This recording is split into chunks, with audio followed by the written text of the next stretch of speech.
Welcome to KBW. My name is Amit, one of the co-founders of Kernan DAO. Just want to cover a little bit about our journey so far. We are a 2.5 billion plus BEES staking protocol, live on Ethereum and 10 plus L2s. We have three main products. One is Kelp, which is the most popular liquidity staking protocol, has over 150 plus DeFi integrations across Aave, Spark, Compound, you name it. And users can actually restake on Kelp from any L2, including likes of Arbitrum, Base, Linea, Optimism, etc. and get access to staking and restaking rewards from these L2s without actually going to the mainnet. That's one of the real innovation we brought to the markets.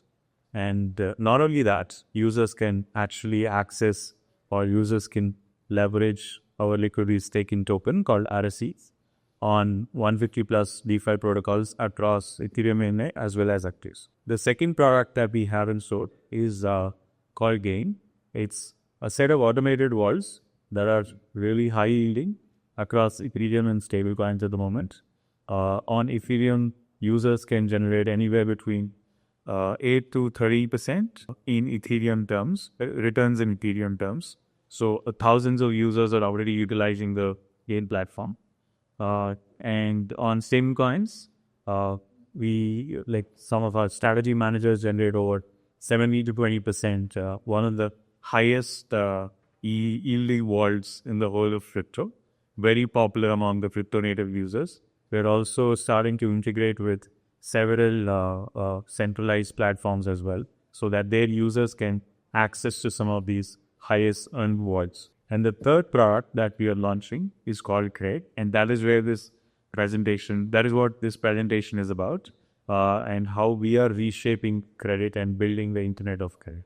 Before we go into the third product, I just want to cover a little bit of the expansion that we are going to be doing across Kelp and Gain.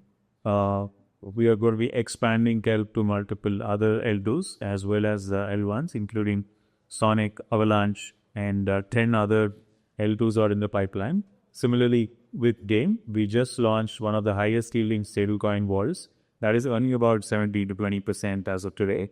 And we are going to expand those to cover multiple asset classes across BTC, potentially gold, and also add tokenized stocks as well to the mix. So while we are expanding across these two products, we are building a new product called Cred, which is the Internet of Credit.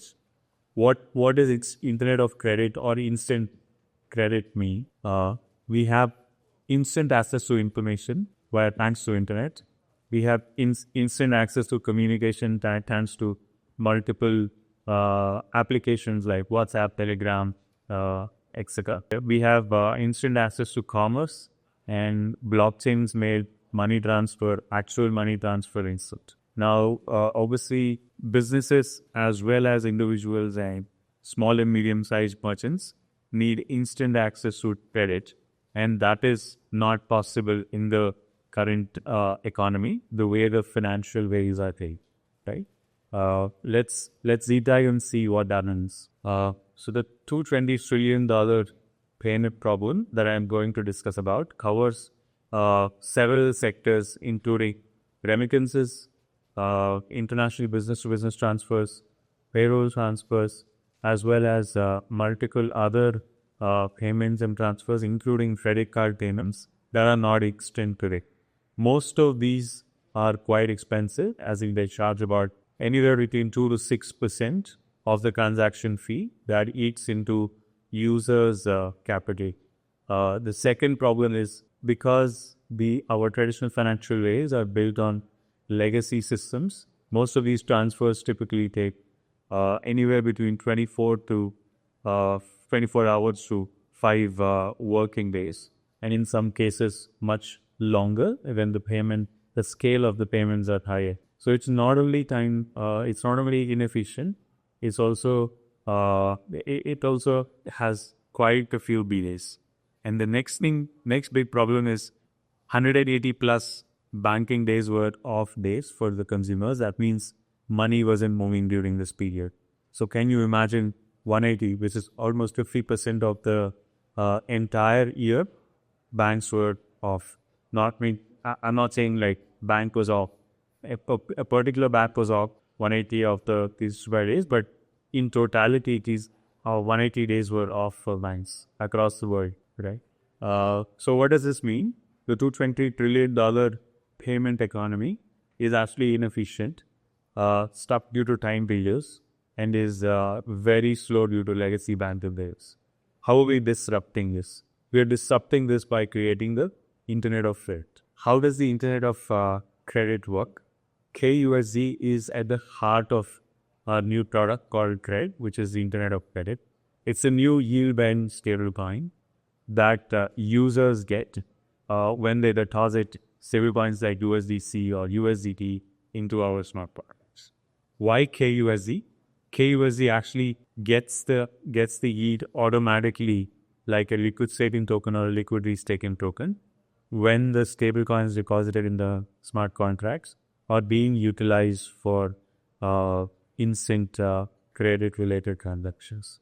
The reason why we have KUSD on the top is because it is yield-bearing and can also go into DeFi, so that DeFi native users can access this real-world yields, but also put them to use on DeFi. That is all the lending protocols, yield speculative protocols, speculation protocols like Pendle, and also several other protocols like your collateralization protocols. What are the real-world use cases that Credit kind of solves for?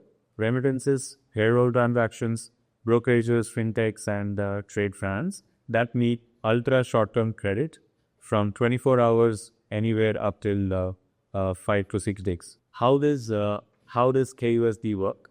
I think the text on the top is blurred, but let's look at the bottom side of the chart. The liquidity providers are the most important ones that deposit stablecoins like USDC or USDT into the smart contracts, and they receive KUSD. And that KUSD can go into multiple DeFi protocols because it's an ERC20 token, composable in nature, and any protocol can whitelist KUSD users television. This is where the magic happens. When these stablecoins are given as line of credit to institutional borrowers that are fintechs that operate across these realms that need ultra short-term credit. And when they use this, they give back the principal, and along with the principal, they carry interest. And that interest directly goes into KUSD by increasing the value every day. And that's where KUSD is expected to yield about 12 to 20% from real-world use cases. What does this mean? Now, DeFi yields are not dependent on just the speculative yields. We are actually bringing the real-world interest or yield into crypto and making it composable. That's the beauty of what we are building at Resonant KUS. And obviously, Kernel is our native governance token that powers the entire platform and the products that we are building across game and Credit. So users can actually participate in governance today. Kernel token, once our DAO approves it, users can also get staking rewards from the fees that we generate. Yeah. So what are we building with Credit? Credit is broken, and we are fixing it using KUSD. Our vision is to enable credit instant, cheap, and programmable, while making sure that the stable coins are working around the clock and generating high yields from the real world use cases. Yeah, that's well. Thank you very much.